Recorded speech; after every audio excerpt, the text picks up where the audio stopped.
Hola, miren, vamos a presentar un libro que acabamos de escribir entre varios autores, que se titula Bienaventurada la maleza porque ella te salvará la cabeza. El libro, digamos que el título tiene una intención, ¿no? Y ahí después lo explicamos un poquito más a lo largo. Y el subtítulo sería, es Usos de 113 plantas silvestres de los campos norteños, ¿no?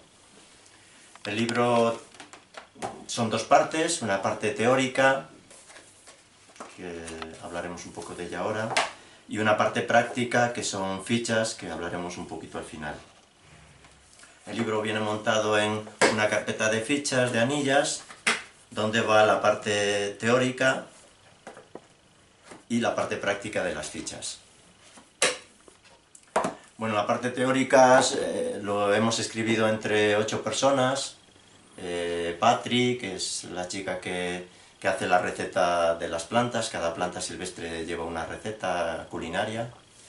Después está Félix, que está encargado del prólogo. Está Josep Pamies, que hace un pequeño artículo, una pequeña colaboración. Está Daniel Pérez Altamira, que es un etnobotánico del País Vasco, que también hace una colaboración sobre la magia de las plantas. También está Silvia, que es una amiga, profesora y entusiasta de las plantas, que hace una parte sobre la alquimia en la cocina, sobre cómo aprovechar un poco las cualidades de las plantas para después en la cocina ver cómo las tratamos. Y después estoy yo, que hablo un poco de por qué consumir plantas silvestres. Y está Sofía, que hace los cuartetos, cada ficha tiene una pequeña poesía, que la hace Sofía. Y después, como artista invitado, digamos, está Juanra. Bueno, mi parte trata sobre por qué comer plantas silvestres. Digamos que hay tres apartados dentro de esa pregunta. Uno es por razones salutíferas, por razones de salud, otra por razones ecológicas y otra sería por razones éticas, ¿no? En las razones de salud pues se habla de que las plantas silvestres no hay que cultivarlas y entonces no hay que añadirle tratamientos, pesticidas, entonces se habla de lo que se llama xenobióticos, que son digamos sustancias químicas ajenas a la vida, que es la mayor parte de todos los pesticidas que añaden en la agricultura.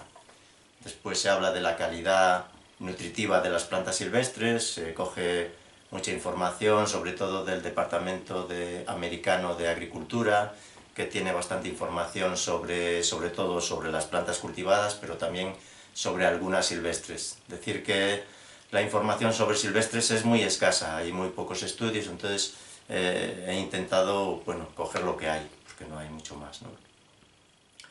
Y después la parte ecológica, pues que también la desarrolla mucho Félix en el prólogo, pues eso, no es lo mismo cultivar una planta por muy buena que sea, o por muy, digamos, poco agresiva que sea ese tipo de agricultura, como podría ser la agricultura ecológica, que no cultivar la planta, que recolectarla, ¿no? Entonces, pues eso, la conservación de la fertilidad de los suelos, la conservación y el incremento de los bosques, porque nuestra idea es que se consuma al menos un tercio de lo que comemos que sea de recolección, tanto de plantas silvestres como de frutos.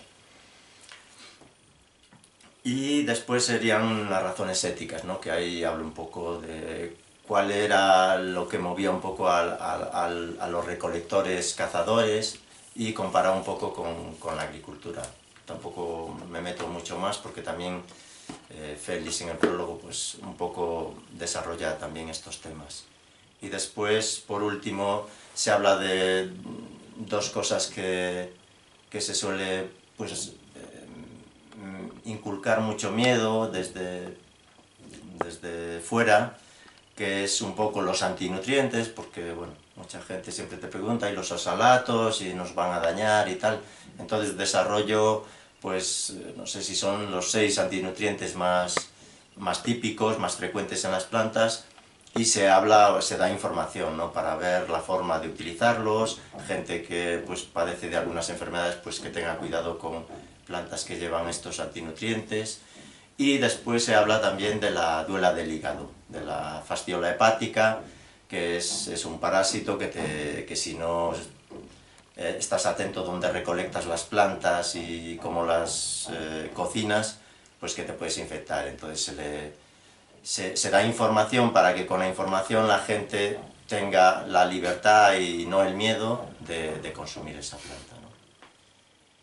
Y esa sería mi parte. Bien, quiero decir que César ya tiene un libro sobre la bellota como alimento humano que se llama Manual de Cocina Bellotera para la Era Postpetrolera. Es un libro que sacó con un prólogo mío hace ya 4 años y ha funcionado muy bien. César hace un pan de bellota buenísimo, anoche lo estuvimos tomando en la cena y está riquísimo, ¿no? Ha conseguido, a base de meterle mucha levadura madre y otros asuntos, pues un pan que se come con mucho gusto. La idea que nos mueve es exactamente el reconocimiento de los daños de la agricultura. Hay agriculturas mejores y peores, pero todas ellas son una agresión, ¿no? Alguien ha definido la agricultura como una agresión antrópica a los suelos, a la naturaleza, a la flora, a la fauna. Y entonces la solución es volver a la etapa de recolección de plantas silvestres y de esta manera podríamos reducir bastante, todo lo posible, la superficie cultivada. En esto vamos a contracorriente, puesto que hoy lo que está sucediendo es que como muchos suelos agrícolas se degradan y como muchos acuíferos se agotan, pues entonces se están abandonando los suelos porque o están salinizados o están muy devastados y se dejan ya convertidos en desierto. Nosotros queremos revertir ese proceso dándole la importancia que han tenido durante milenios y milenios y que nunca debieron perder a las plantas silvestres comestibles. Aquí se han señalado 113, pero hay más. Antes de seguir, quería decir algo de quien está con nosotros haciendo el libro. Ya ha hablado César de ellos, pero yo me quería referir sobre todo a Daniel María Pérez Altamira. Es un etnobotánico con unos conocimientos enormes que él lo ha recopilado durante muchos años de trabajo en el País Vasco, yendo de caserío en caserío, preguntando a la gente, etc. Creo que la sabiduría de Daniel María sobre plantas es inmensa y estoy muy contento de que haya contribuido al libro y que haya hecho una colaboración. El caso de Pàmies, Josep Pàmies, pues es mucho más conocido.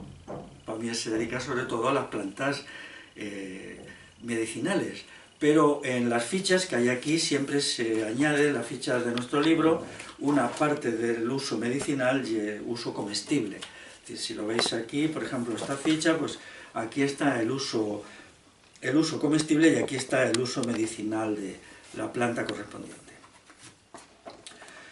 Luego después, pues somos 8, es un equipo de 8 y esto ha sido muy bonito porque hemos logrado entre 8 personas hacer un libro que tendrá un significado en el futuro. Hemos querido también referirnos a una etapa previa a nuestra sociedad, que es la portada. Esto es de una iglesia románica de la provincia de Guadalajara, de una aldeita que se llama Beleña del Sorbe, y fuimos allí hace menos de un año, hicimos fotografías. Es un mensuario, es decir, están señalados los meses y hemos recogido el mes de junio, que lo interpretamos como una recolección de plantas silvestres, y el mes de julio, que es la siega. Y bueno, hemos querido dar este toque, digamos, entrañable de un edificio que pronto cumplirá un milenio y que allí está todavía.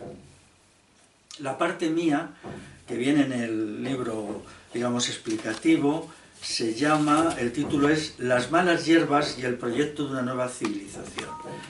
Yo en él continué lo que expliqué en mi libro Naturaleza, Ruralidad y Civilización, sobre todo la crítica de la ciudad. Es decir, hay un hecho comprensible para todo el mundo que dice que la ciudad es incompatible con el aprovechamiento de silvestres, porque en las ciudades existe lo que se llaman plantas ruderales, plantas de escombreras, pero en muy pequeñas cantidades y encima pues tienen un grado de contaminación, sobre todo por los automóviles, por el amianto de los frenos, por las micropartículas que se desprenden de los neumáticos, que son súper tóxicas, etcétera, etcétera, que no la hace recomendable. Ahora mismo tenemos un momento histórico en el que la ciudad está en crisis porque la conciencia de la gente la rechaza. El sujeto medio, podemos decir, que no se adecua a la vida en la ciudad, ha ido integrando muchas nocividades y una de ellas es la incapacidad de alimentarse de silvestres desde la ciudad. Por tanto, aquí hay un comentario bastante fuerte, crítico sobre la ciudad y sobre su superación. Esto formaría parte del proceso de transformación revolucionaria de la sociedad por el que yo abogo. Pero hay también más asuntos, hay una revisión del significado de la agricultura como elemento de bastante nocividad. De la misma manera que la ciudad ha llegado ya al máximo que puede dar de sí y ahora ya está cayendo, en la agricultura tenemos lo mismo. Es decir, toda la gente que entiende sobre las condiciones de los suelos, el cambio climático, la destrucción de la flora y fauna, la pérdida de biodiversidad, está de acuerdo en que la agricultura no se puede mantener mucho tiempo en el grado de extensión y nocividad actual. Pero no solamente es debido a que se usan pesticidas, herbicidas, maquinaria pesada. Hay que tener en cuenta que la agricultura, incluso mucho más rudimentaria, también es negativa. El caso más demostrativo de eso es el norte de África, que fue el gran granero del tiempo de los romanos, hace 2000 años, y allí se usaban arados muy rudimentarios y simplemente la tracción animal, y sin embargo el uso agrícola del norte de África lo devastó, e hizo que el desierto, que en el pasado estaba mucho más al sur y era mucho menos desierto, por así decirlo, subiera hasta al norte y en algunos sitios casi hasta el mar. Esto explica que incluso las agriculturas, podemos decir, más elementales, tienen efectos devastadores. También eso se vio por ejemplo, en los estudios que se han hecho sobre los mayas, que usaban una agricultura incluso sin ganadería, que era una agricultura simplemente basada en la fuerza humana, pero cuando se empieza a arrancar los árboles para plantar ellos básicamente maíz, pues eso origina unos cambios medioambientales colosales que al final se convierten en el abandono, porque el suelo agrícola estaba muy degradado, de las ciudades mayas, que cuando llegaron ya los españoles allí en el siglo, principios del XVI, ya llevaban abandonadas siglos. Entonces el análisis a partir del colapso medioambiental que crea la agricultura a mí me parece perfecto, correcto. Eso se dio aquí mismo, yo lo trato muy poquito en mi parte, pero lo trato con las ciudades romanas. Cuando recorremos la península ibérica y también las Galias y vemos una enorme cantidad de ciudades abandonadas, por ejemplo Itálica, tenemos que entender que los factores medioambientales que las llevaron a su abandono están ligados al ascenso de la agricultura, la intensificación de la agricultura, y luego ya hay un momento en que empieza a faltar los suelos, se producen cambios climáticos de ámbito regional, podemos decir, empieza a faltar el agua y las ciudades se tienen que abandonar. Hay muchísimas, algunas incluso de 80.000 habitantes, caigo ahora en la provincia de Cuenca Segóbriga, que era una copia en pequeño de la ciudad de Roma, que tenía todo lo que tiene la ciudad de Roma, pero en pequeño, y que se fue abandonando a partir del siglo III. Hubo factores de diverso tipo, económicos, políticos, pero los medioambientales son importantes. Entonces, esta cuestión tenemos que entenderla para ver el asunto del consumo de las plantas adventicias o de las silvestres, porque nosotros queremos trascender lo que se ha ido haciendo hasta ahora. Yo en mi libro incluyo una bibliografía en la que se cita pues, unos 15 libros que son muy interesantes, pero ellos entienden que el consumo de estas plantas en la alimentación humana pues es como un entretenimiento, como un ocio de fin de semana, está bien, menos da una piedra, pero nosotros queremos convertirlo en una parte esencial de la dieta y eso exige la superación de la ciudad y gran medida el abandono de la ciudad y el retorno a una vida en conexión con la naturaleza, con una población dispersa por todo el territorio y no como ahora que cada vez está más concentrada. Hace poco, recuerdo ahora mismo, salió un informe diciendo que de los 8.000 municipios que hay en la península ibérica, 4.000 desaparecerán a corto plazo.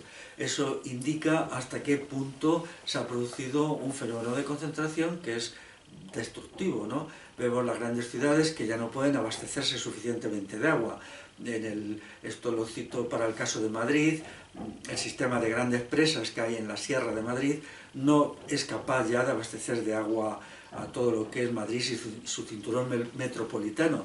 Se está acudiendo ya a extraer de acuíferos que hay por Madrid, pero en definitiva los acuíferos también se agotan, se gastan. Ahora en todas las partes del planeta estamos asistiendo a la eliminación de acuíferos por sobreexplotación.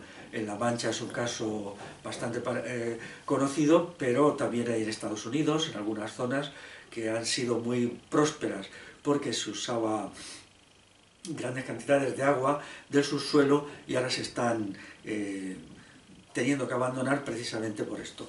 Es lo mismo que está sucediendo en la agricultura bajo plástico en Almería, que se ha usado pozos para el regadío, pero cuando se han ido vaciando los acuíferos, el agua del mar está adentrándose en ellos y entonces este agua cada día está más salinizada y crea problemas crecientes para su explotación. Es decir, nos enfrentamos a problemas muy graves que no pueden resolverse simplemente con el protocolo de París, diciendo que todo es el anhídrido carbónico. Esto es, bueno, es un engaño total, ¿no? Realmente lo que necesitamos es una naturaleza restaurada donde haya muchos bosques y para eso tenemos que vivir del bosque. Entonces, si queremos muchos bosques, pues tenemos que aprender a comer pan de bellota, a usar otros frutos del bosque, como puede ser la castaña, el hayuco de las hayas, etcétera, etcétera, pero también los arbustos del sotobosque y las hierbas de la parte baja del conjunto, ¿no?, de los bosques. Esto es perfectamente hacedero y la humanidad lo ha hecho durante mucho tiempo. Tengamos en cuenta que la agricultura es solo de hace 10.000 años y en la península ibérica ni siquiera 10.000, quizás 6.000 años, ¿no? Incluso el fenómeno de una agricultura que alimenta mayoritariamente, muy mayoritariamente a la gran mayoría de la población es un fenómeno de los últimos 100 años. Porque hace 100 años todavía la gente vivía en pequeñas áreas rurales, en aldeas y tal, y el consumo de silvestres, de bellotas, de todo esto era muy grande, ¿no? Aunque eso se ha intentado tapar. Yo le dedico un capitulito en mi parte diciendo pues que se tapó, claro, realmente el sistema capitalista, la mercantilización de los alimentos, pues tiene que ir en contra de lo que es dado espontáneamente por la naturaleza para poner el acento en lo cultivado. Ahora estamos avanzando mucho, se acumulan las consideraciones críticas sobre el pan de trigo, sobre todo sobre el pan refinado, pero hay que tener en cuenta que el consumo de pan refinado es un fenómeno relativamente reciente, puede tener 100 años, y si se ha hecho es porque se imitaba la forma de comer de los ricos, de la gente adinerada, porque antes no era lo que se tomaba, ¿no? Había muchos alimentos, por ejemplo, se hacía con helechos, durante tiempos se hizo con las raíces y rizomas de los helechos, pues se hizo una harina que se tomaba. Antes el pan se hacía con muchos productos, todo eso se ha ido reduciendo. Nuestra dieta cada día es más reducida, cada día comemos menos alimentos y esto es en sí mismo negativo. Bien, pues con nuestro libro intentamos resolver esas cuestiones. Allí tenéis dentro de él una bibliografía interesante. El trabajo de César es muy instructivo. Vuelvo a insistir en la obra de Daniel María, en la obra de Pàmies y en el resto de las amigas y amigos que lo han hecho y han ayudado, cada cual a su manera y desde sus capacidades. Daros cuenta incluso estéticamente, la contraportada, que es preciosa, se ha hecho un esfuerzo también, que esto ha sido César sobre todo, el que ha intentado que sea un libro estéticamente interesante. Las fichas también podéis ver, cualquiera de las fichas, pues creo que lo veis aquí, pues son fotos preciosas que permiten la localización de las plantas. En el medio natural directamente se pueden localizar y encontrar, y luego ya pues llevarlas a la cocina. Podéis pedir el libro pues en alguna de las direcciones que tenéis en internet nuestras, tanto de César Lema como de Josep Pàmies, como mía, en mi página y en mi blog y en mi mail podéis pedirlo y bueno, pues sirve. También servimos a librerías, a arbolarios y a cualquiera que desee hacer una colaboración con el libro.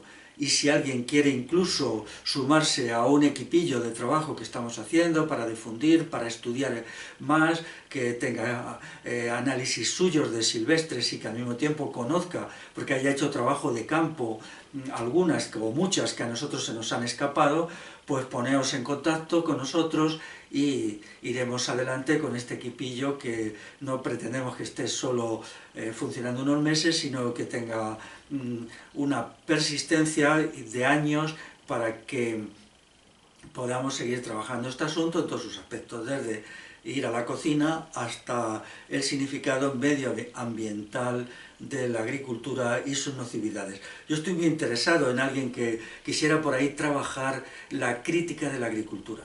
O sea, un estudio sistemático, porque claro, mi texto es breve, son 74 páginas me parece, pero alguien que quisiera profundizar. Tengo aquí, no me resisto, un texto que quiero enseñar, que es este de aquí, este libro, que es El hambre que viene, de Paul Roberts. Este libro es interesante porque ofrece una visión muy negativa, muy crítica de la agricultura, pero pesimista. Dice, el hambre que viene, la crisis alimentaria y sus consecuencias. Yo entiendo que este hombre lo haga así, es un libro de 2011, la versión en inglés, en Estados Unidos. Lo que a él le falla es la no comprensión de que no necesariamente tenemos que vivir de la agricultura, que podemos vivir de la recolección y que como las plantas silvestres son una fuente inagotable de alimentos por sí mismo, no tenemos que tener la visión tan negativa.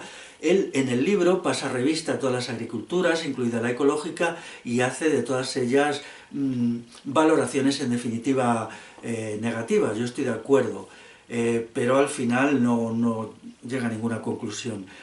Más o menos viene a decir, aunque no explícitamente, que a finales del siglo XXI los sistemas agrícolas actuales empezarían a entrar en una fase de colapso por pérdida de los rendimientos del suelo y reducción de la masa de las cosechas.